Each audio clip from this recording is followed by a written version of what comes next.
ಹರಿ ಓಂ ಗುರುಭ್ಯೋ ನಮಃ. ಎಲ್ಲ ಆತ್ಮೀಯರಿಗೂ ಕೂಡ ನಮಸ್ಕಾರ.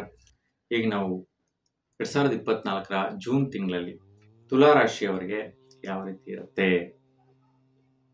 ದ್ವಾದಶ ರಾಶಿಗಳಲ್ಲಿ 9 ಗ್ರಹಗಳ ಒಂದು ಸಂಚಾರ ಬದಲಾವಣೆ ಯಾವ ದಿನಾಂಕದಿಂದ ಯಾವ ದಿನಾಂಕದವರೆಗೂ ಬದಲಾವಣೆ ಆಗ್ತಾ ಇರುತ್ತೆ, ಈ ಗ್ರಹಗಳು ರಾಶಿಯಲ್ಲಿ ಬದಲಾವಣೆ ಆಗೋದ್ರಿಂದ ಏನೆಲ್ಲ ಒಂದು ಪ್ರತಿಫಲಗಳನ್ನ ನಾವು ಪಡಿಬೋದು ಅನ್ನುವಂಥದ್ದನ್ನ ತುಲಾ ರಾಶಿಯವರಿಗೆ ಮುಖ್ಯವಾಗಿ ಈ ಒಂದು ಜೂನ್ ತಿಂಗಳಲ್ಲಿ ಹೇಗಿರುತ್ತೆ ಅಂತ ನೋಡಿದ್ರೆ, ನೋಡಿ, ತುಲಾ ರಾಶಿಯವರಿಗೆ ಪ್ರಾರಂಭದಲ್ಲಿ ಸ್ವಲ್ಪ ವೈಪರೀತ್ಯ, ಟೆನ್ಷನ್ಸು, ಒತ್ತಡ, ಆರೋಗ್ಯದಲ್ಲಿ ಸ್ವಲ್ಪ ಅಸ್ಥಿರತ್ವ, ದೈಹಿಕವಾಗಿ ಅಂದರೆ ಕೋಲ್ಡ್ ಆಗುವಂಥದ್ದು, ತಲೆ ಭಾರ ಆಗುವಂತಹದ್ದು, ಸ್ವಲ್ಪ ಅಜೀರ್ಣ ಆಗುವಂತಹದ್ದು ಇವೆಲ್ಲ ಕೂಡ ಆಗುತ್ತೆ.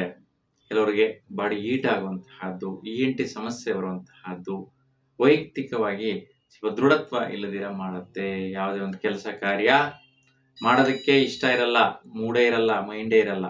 ಆ ರೀತಿ ಪ್ರಾರಂಭದಲ್ಲಿ 12ನೇ ತಾರೀಕುವರೆಗೂ, ಜೂನ್ 12ವರೆಗೂ ಈ ಒಂದು ಪರಿಸ್ಥಿತಿ ತುಲಾ ರಾಶಿಯವರಿಗೆ ಇರುತ್ತೆ. ಆ ನಂತರ ಸರೋಗುತ್ತೆ, ಚೆನ್ನಾಗಿರುತ್ತೆ. ಆ ನಂತರ ಉತ್ತಮವಾದ ಫಲ, ಈ ಒಂದು ವೈಪರೀತ್ಯ ಇರೋದಿಲ್ಲ. ಇನ್ನು ಫೈನಾನ್ಷಿಯಲ್ ಸ್ಟೇಟಸ್ ನೋಡಿದ್ರೆ ಸ್ವಲ್ಪ ದಂಪತಿಗಳಿಗೆ ದುಡ್ಡು ಕಾಸು ಬರುವಂತಹದ್ದು, ದಾಂಪತ್ಯದಲ್ಲಿ ಈ ಒಂದು ಹಣಕಾಸಿನ ವಿಚಾರದಲ್ಲಿ ಒಳಿತನ್ನು ಕಾಣುವಂತಹದ್ದು, ಒಂದು ಪ್ರಯತ್ನದಿಂದ ಫಲ ಸಾಧಿಸುವಂತಹದ್ದೆಲ್ಲ ಬರುತ್ತೆ. ಇನ್ನು ಯಾವುದೇ ಒಂದು ಕೆಲಸ ಕಾರ್ಯ ಪ್ರಯತ್ನ ಮಾಡುವಂತಹ ವಿಚಾರ ಸ್ವಲ್ಪ ಕಠಿಣವಾಗಿರುತ್ತೆ, ಕಷ್ಟಕರವಾಗಿರುತ್ತೆ. ದೊಡ್ಡ ದೊಡ್ಡ ಪ್ರಯತ್ನಗಳಿಗೆ ಕೈ ಹಾಕಿರ್ತೀರ, ಅವಾಗೋದೇ ಇಲ್ಲ.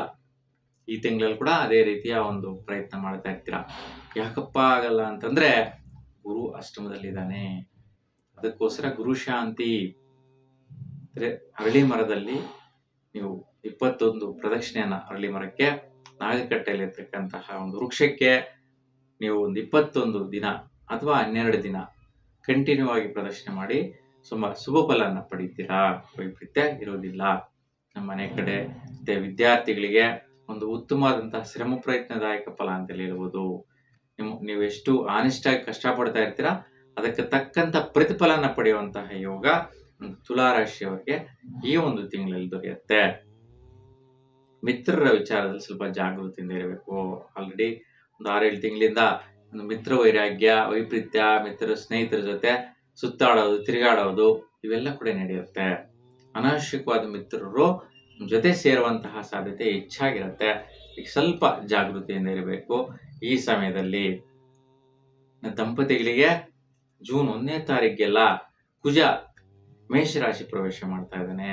ಅದಕ್ಕೆ ಒಂದು ವಿಶೇಷವಾದಂತಹ ಒಂದು ಪ್ರಯತ್ನಗಳು, ದಂಪತಿಗಳ ಮಧ್ಯೆ ನಿರ್ಣಯಗಳು ತಗೊಳ್ಳುವಂತಹದ್ದು ಬರುತ್ತೆ, ಏರ್ಪಾಟುಗಳು ನಡೆಯುತ್ತೆ, ಅನುಕೂಲಗಳಾಗತ್ತೆ. ಇವೆಲ್ಲ ಕೂಡ ಸಕ್ಸಸ್ ಸಿಗತ್ತೆ. ಆರೋಗ್ಯ ವಿಚಾರ ಈಗಾಗಲೇ ಹೇಳಿದೆ, ಸ್ವಲ್ಪ ಥ್ರೋಟ್ ಸಂಬಂಧಿ ಸಮಸ್ಯೆ, ಮತ್ತೆ 14ರವರೆಗೂ ಸ್ವಲ್ಪ ಶೀತ ಬಾಧೆ ಇರುವಂತಹದ್ದು, ಅಲರ್ಜಿ ಇರುವಂತಹದ್ದು, ಮತ್ತೆ ENT ಸಮಸ್ಯೆ 12ನೇ ತಾರೀಕು ಜೂನ್ವರೆಗೂ ಇರುತ್ತೆ. ಅಂದ್ರೆ ಕಣ್ಣು, ಕಿವಿ, ಮೂಗು, ಥ್ರೋಟು ಸಮಸ್ಯೆ ಬರುವಂತಹದ್ದು ಹೆಚ್ಚಾಗಿರುತ್ತೆ. ಬಾಡಿ ಹೀಟ್ ಆಗುವಂತಹ ಸಮಸ್ಯೆಗಳು ಕೂಡ ಇರುತ್ತೆ. ಹಾಗೆ ಒಟ್ಟಾರೆಯಾಗಿ ಒಂದು 2-3 ರೀತಿಯ ಆರೋಗ್ಯ ಸಮಸ್ಯೆಗಳು ನಿಮ್ಮನ್ನು ಕಾಡುವಂತಹದ್ದು ಈ ತಿಂಗಳಲ್ಲಿದೆ. ಅದಕ್ಕೆ ಆ ಗ್ರಹಗಳಿಗೆ ಸಂಬಂಧಿಸಿದ ಪರಿಹಾರ ಮಾಡಿಕೊಂಡ್ರೆ ಯಾವುದೇ ರೀತಿ ವೈಪರೀತ್ಯ ಇರೋದಿಲ್ಲ.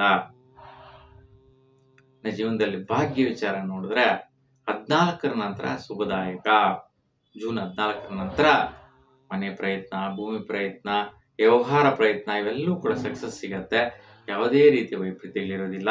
ಮತ್ತೆ ಸರ್ಕಾರಿ ವೃತ್ತಿಯಿಂದ ಬಲ ಬರುವಂತಹದ್ದು, ಸರ್ಕಾರಿ ಯಾವುದೇ ಒಂದು ಕೆಲಸ ಕಾರ್ಯಗಳು ಸಕ್ಸಸ್ ಸಿಗುವಂತಹದ್ದು, ಕೋರ್ಟು ಕೇಸುಗಳ ಜಯಿಸುವಂತಹದ್ದು ಜೂನ್ 14ರ ನಂತರ ನಿಮಗೆ ಸಕ್ಸಸ್ ಸಿಗುವಂತಹ ಭಾಗ್ಯ ನಿಮ್ಮದಾಗಿರುತ್ತೆ.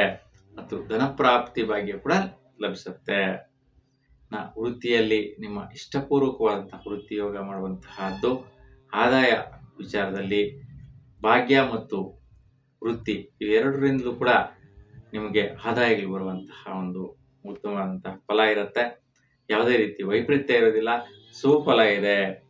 ಖರ್ಚಿನ ವಿಚಾರ ನೋಡಿದ್ರೆ ಕೆಲವೊಂದು ಇನ್ವೆಸ್ಟ್ಮೆಂಟ್ಗಳಿಗೋಸ್ಕರ ಮತ್ತು ಆರೋಗ್ಯಕ್ಕೋಸ್ಕರ ಖರ್ಚು ಮಾಡುವಂತಹದ್ದಿದೆ. ನೋಡಿ, ಆರೋಗ್ಯದ ವೈಪರೀತ್ಯ ಆಯ್ತು ಅಂದ್ರೆ ಖರ್ಚು ಸಹಜವಾಗಿ ಬರುತ್ತೆ. ಹಾಸ್ಪಿಟ್ಲ್ಗೆ ಹೋಗ್ಬೇಕು, ತೋರಿಸ್ಬೇಕು, ಮೆಡಿಸಿನ್ ಬೇಕು, ಇವೆಲ್ಲದರ ಖರ್ಚು ನಿಮ್ಗೆ ಈ ಒಂದು ತಿಂಗಳಲ್ಲಿ ಕಾಡುತ್ತೆ. ಅದು 14ರವರೆಗೂ ಮಾತ್ರ. 14ರ ನಂತರ ಸುಧಾರಿಸುತ್ತೆ. ಒಂದ್ ಸ್ವಲ್ಪ ಖರ್ಚು ಮಾಡಿದ್ರು ಕೂಡ ಇನ್ವೆಸ್ಟ್ಮೆಂಟ್ ರೀತಿಯಲ್ಲಿ ಒಳ್ಳೆ ರೀತಿಯಲ್ಲಿ ಖರ್ಚಾಗತ್ತೆ ಹೊರತು ಅನಾವಶ್ಯಕವಾಗಿ ಆಗಲ್ಲ. ಹಾಗಾಗಿ 14ರವರೆಗೂ ಮಾತ್ರ ಜಾಗೃತಿಯಿಂದ ನೀವು ಗಮನಿಸಿ, ಫಲ ಕೊಡುತ್ತೆ. ಹಾಗೆ ಈ ತರ ತೊಂದರೆ ಇತ್ತು ಅಂತಂದ್ರೆ ವಿಷ್ಣು ದರ್ಶನ ಮಾಡಿ, ತುಳಸಿ ಅಷ್ಟೋತ್ತರ ಮಾಡಿಸ್ಕೊಳ್ಳಿ, ಶುಭವಾದಂತ ಫಲ ಸಿಗತ್ತೆ. ಒಟ್ಟಾರೆಯಾಗಿ ಒಂದು ತುಲಾ ರಾಶಿಯವರಿಗೆ ತುಂಬಾ ಉತ್ತಮವಾದಂತ ಫಲ ಅಂತ ಹೇಳ್ಬೋದು, ಶುಭದಾಯಕವಾದಂತ ಫಲ ಅಂತ ಹೇಳ್ಬೋದು. ಆರೋಗ್ಯ ವಿಚಾರ ಒಂದು ಬಿಟ್ಟು, ಆರೋಗ್ಯದಲ್ಲಿ ಸ್ವಲ್ಪ ವೈಪರೀತ್ಯಗಳಿಗಾಗಲಿ ಹೇಳಿದ್ದೀನಿ, ಆ ವಿಚಾರನ ಸ್ವಲ್ಪ ಗಮನ ಇಟ್ಟು ನೀವು ಆ ಒಂದು ಗ್ರಹ ಪರಿಹಾರ ಮಾಡ್ಕೊಳ್ಳಿ, ಹೆಚ್ಚಿನ ವೈಪರೀತ್ಯಗಳು ಬರೋದಿಲ್ಲ. ಒಟ್ಟಾರೆಯಾಗಿ ತುಲಾ ರಾಶಿಯವರಿಗೆ ಈ ತಿಂಗಳ ಪೂರ್ತಿ ಶುಭವಾಗಲಿ ಅಂತ ಬಯಸ್ತಾ ಒಳ್ಳೆಯದಾಗಲಿ. ನಮಸ್ಕಾರ.